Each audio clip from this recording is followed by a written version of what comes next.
గుంటూరు జిల్లా తెనాలివాసికి అరుదైన ఆహ్వానం దక్కింది. 2024 సంవత్సరం ఆగస్టు 15వ తారీఖు ఢిల్లీలో జరిగేటటువంటి స్వతంత్ర దినోత్సవ వేడుకలకు తెనాలి పట్టణానికి చెందిన వ్యక్తిని భారతదేశ ప్రథమ పౌరులైనటువంటి ద్రౌపది ముర్ము ఆహ్వాన పత్రికను పంపటం విశేషం. ఇంతకీ ఈ ఆహ్వాన పత్రికని అందుకున్నది ఎవరో అని మీకు అనిపిస్తుందా? తెనాలి పట్టణంలో రైల్వే స్టేషన్ దగ్గరలో ఉన్నటువంటి బాలాజీరావుపేటలోని ఒక పానీపూరి బండి నడుపుకునేటువంటి చిరంజీవి అనే వ్యక్తికి ఈ ఆహ్వాన పత్రికను పంపించడం జరిగింది.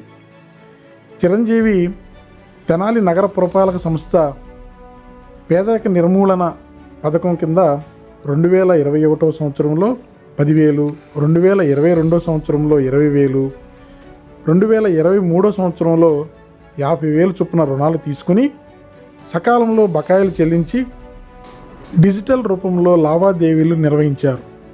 అందుకు గాను ప్రోత్సాహంగా భారతదేశ ప్రథమ పౌరులైనటువంటి ద్రౌపది ముర్ము చిరంజీవికి రేపు జరగబోయేటటువంటి ఈ నెలలో స్వతంత్ర దినోత్సవ వేడుకలకు ఆహ్వాన పత్రికను పంపినట్లుగా అధికారులు తెలియజేశారు. వీధి వ్యాపారంలో భాగమైన పానీపూరి బండి నడుపుతున్న తనకి ఇటువంటి అరుదైన ఆహ్వానం రావటాన్ని చిరంజీవి కుటుంబ సభ్యులు ఆనందాన్ని వ్యక్తపరిచారు. అలాగే చిరంజీవితో పాటు స్నేహితులు, బంధువులు కూడా ఆనందాన్ని వ్యక్తం చేశారు.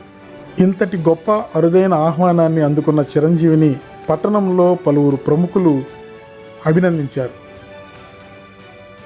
తెనాలి బాలాజీరావుపేటలో చిన్న పానీపూరి బండి నడుపుకుంటూ ఉంటాను. నా పేరు మెగావత్ చిరంజీవి.